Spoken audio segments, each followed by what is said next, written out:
ಚುನಾವಣೆ 3ನೇ ತಾರೀಕು. ನಮ್ಮ ಪಕ್ಷದ ಅಭ್ಯರ್ಥಿ ರಾಮಲಿಂಗೇಗೌಡರು. ಮತ್ತು ಹಿಂದೆನೂ 2 ಬಾರಿ ಅವಕಾಶ ಕೊಟ್ಟಿದ್ದು ನಮ್ಮ ಪಕ್ಷ ಕೊಟ್ಟಿತ್ತು. ಮೊದಲೆಲ್ಲ ಒಂದು 1000 ರೀಚ್ ಆಗ್ತಿರಲಿಲ್ಲ. ರಾಮಲಿಂಗೇಗೌಡರು ನಿಂತ ಮೇಲೆ 2ನೇ ಸ್ಥಾನಕ್ಕೆ ಬಂದಿದ್ದಾರೆ. ಈ ಸರಿ 100 ಭಾಗ 1ನೇ ಸ್ಥಾನಕ್ಕೆ ಬಂದೇ ಬರ್ತಾರೆ. ಬರೋದನ್ನು ವಿಪಕ್ಷದವರು ತಡ್ಕೊಳ್ಳೋಕ್ಕಾಗ್ತಿಲ್ಲ. ಅದಕ್ಕೆ ಅಪಪ್ರಚಾರ ಮಾಡ್ತಾರೆ. ಆಮೇಲೆ ಇನ್ನೊಂದು ಎಲ್ಲದಕ್ಕಿಂತ ಮುಖ್ಯವಾಗಿ ಗ್ರಾಜ್ಯುಯೇಟ್ ಕಾನ್ಫರೆನ್ಸಿ, ಟೀಚರ್ಸ್ ಕಾನ್ಫರೆನ್ಸಿನಲ್ಲಿ ನಮ್ಮ ಕಾಂಗ್ರೆಸ್ ಪಕ್ಷದಿಂದ ಹೆಚ್ಚಾಗಿ ಯಾರು ಗೆಲ್ತಾನೇ ಇರಲಿಲ್ಲ. ಭಾಳ ಕಡಿಮೆ. ಒಂದು 6 ವರ್ಷದ ಮುಂಚೆ ನಮ್ಮ ಚಂದ್ರಶೇಖರ್ ಪಾಟೀಲ್ ಗೆದ್ದಿದ್ರು ಗ್ರಾಜ್ಯುಯೇಟ್ ಕಾನ್ಫರೆನ್ಸಿಯಿಂದ, ಗುಲ್ಬರ್ಗ ಆ ಭಾಗದಿಂದ. ಮತ್ತು ಮೊನ್ನೆ ಎಚ್ ಕೆ ಪಾಟೀಲು ಹಿಂದೆ ಒಂದು 4 ಸಲ ಗೆದ್ದಿದ್ರು. ಈಗಾಗಲೇ ಅದನ್ನು 18 ವರ್ಷ ಆಗೋಯಿತು. 2008ರಿಂದ ಅವರೂ ಇಲ್ಲ, ಅಸೆಂಬ್ಲಿಯಿಂದ ಬಂದ್ಬಿಟ್ಟು. ಆಮೇಲೆ ಮೊನ್ನೆ ಮಾದೇಗೌಡರು ಗೆದ್ದು ಈಗ ಗ್ರಾಜ್ಯುಯೇಟ್ ಕಾನ್ಫರೆನ್ಸಿಯಿಂದ. ಅದಾದಮೇಲೆ ಟೀಚರ್ಸ್ ಕಾನ್ಫರೆನ್ಸಿಯಿಂದ ನಮ್ಮ ಪ್ರಕಾಶ್ ಹುಕ್ಕೇರಿಯವರು ಗೆದ್ದು. ಈಗ 6 ಸ್ಥಾನ ನಡೀತಾ ಇದೆ. 3 ಟೀಚರ್ಸು, 3 ಗ್ರಾಜ್ಯುಯೇಟ್ಸು. 6ಕ್ಕೆ 6 ಕೂಡ ಗೆದ್ದಿದೆ ಸರಿ. ವಿದ್ಯಾವಂತ ಮತದಾರರು, ಟೀಚರ್ಸು ಕಾಂಗ್ರೆಸ್ ಪರ ಬದಲಾಗಿದ್ದಾರೆ.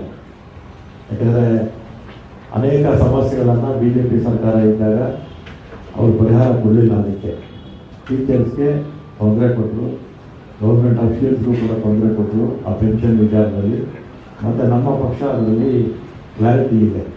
ನಮ್ಮ ಮ್ಯಾನಿಫೆಸ್ಟೋದಲ್ಲೇ ಸೇರಿಸ್ತೀವಿ, ಪೆನ್ಷನ್ ಬಗ್ಗೆ ಏನು ಮಾಡ್ತೀವಿ ಅಂತ ಸೇರಿಸಿದ್ದೀವಿ.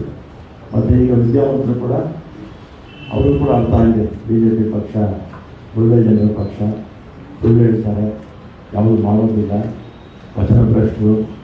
600 ಆಶ್ವಾಸನೆ ಕೊಟ್ಟರು 2018ರಲ್ಲಿ ಅವರ ಪಕ್ಷದ ವತಿಯಿಂದ. 19ಕ್ಕೆ ಅಧಿಕಾರಕ್ಕೆ ಬಂದರು. 4 ವರ್ಷ ಇದ್ದರು. 600 ಆಶ್ವಾಸನೆಯಲ್ಲಿ ನಾವು ಈಡೇರಿಸಿದ್ದು ಕೇವಲ 60, ಅಂದರೆ 10% ಅಷ್ಟೇ ಆಶ್ವಾಸನೆ ಅವರು ಈಡೇರಿಸಿದ್ದು. ಅಂದರೆ ನಮ್ಮ ಪಕ್ಷ 2018ರಿಂದ 13-18ವರೆಗೂ 165 ಆಶ್ವಾಸನೆ ಕೊಟ್ಟು 158 ಈಡೇರಿಸಿದ್ವಿ. ಅದರಿಂದ ಈಗ NPS ಬಗ್ಗೆ, OPS ಏನು ಕನ್ಫ್ಯೂಷನ್ ಇದೆ, ಅದ್ರ ಬಗ್ಗೆನೂ ಕ್ಲಾರಿಟಿ ಇರೋದ್ರಿಂದ ನಮ್ಮ ವಿದ್ಯಾವಂತ ಮತದಾರರು, ಅದರಲ್ಲಿ ಗ್ರಾಜ್ಯುಯೇಟ್ ಕಾನ್ಫರೆನ್ಸಿ ಇರ್ಬೋದು ಮತ್ತು ಟೀಚರ್ಸ್ ಕಾನ್ಫರೆನ್ಸಿ ಇರ್ಬೋದು, ಎಲ್ಲರೂ ಕೂಡ ನಮ್ಮ ಪಕ್ಷದ ಪರವಾಗಿ ಮತ ಹಾಕಿ ಅಂತ ತಮ್ಮ ಮುಖಾಂತರ ಕೇಳಿಕೊಂಡು, ಮತ್ತು ನಮ್ಮ ಅಭ್ಯರ್ಥಿಗಳು ರಾಮಲಿಂಗೇಗೌಡರು ಬೆಂಗಳೂರು ಗ್ರಾಜ್ಯುಯೇಟ್ ಕಾನ್ಫರೆನ್ಸಿ, ಮರ್ತಿಬೇಗೌಡರು ಟೀಚರ್ಸ್ ಕಾನ್ಫರೆನ್ಸಿ, ಮತ್ತು DT ಶ್ರೀನಿವಾಸು ಇವರು ಟೀಚರ್ಸ್ ಕಾನ್ಫರೆನ್ಸಿ, ಮತ್ತು ಮಂಜುನಾಥ್ ಕೊಡಗು, ಐನೂರು ಮಂಜುನಾಥ್ ಅವರು ಚಂದ್ರಶೇಖರ್ ಪಾಟೀಲ್ ನಮ್ಮ ಪಕ್ಷದ ಅಭ್ಯರ್ಥಿಗಳು. ಮಾಧ್ಯಮದ ಮುಖಾಂತರ ಎಲ್ಲ ಪದವೀಧರರಿಗೆ ಮತ್ತು ಟೀಚರ್ಸ್ ಕಾನ್ಫರೆನ್ಸಿನಲ್ಲಿ ಯಾರ್ಯಾರು ಅಧಿಕೃತವಾಗಿ ಅವರು ವೋಟರ್ ಲಿಸ್ಟಲ್ಲಿ ಹೆಸರಿರಬೇಕು. ಇಲ್ಲೇ ಇರ್ತಕ್ಕಂಥ ನಾವೇನು ಮಾಡೋಕ್ಕಾಗಲ್ಲ. ಎಲ್ಲ ಮತದಾರರಿಗೆ ನಾನು 6 ಅಭ್ಯರ್ಥಿಗಳನ್ನು ಕಳಿಸಿ ಅಂತ ನಾನು ಈ ಸಂದರ್ಭದಲ್ಲಿ ಕೇಳಿ, ಮತ್ತು ನಮ್ಮ ರಾಮಲಿಂಗೇಗೌಡರ ಬಗ್ಗೆ ನೆನ್ನೆನೋ ಮೊನ್ನೆನೋ ಅಲ್ಲೆಲ್ಲೋ ಅಪಪ್ರಚಾರ ಮಾಡಿದ್ದಾರೆ.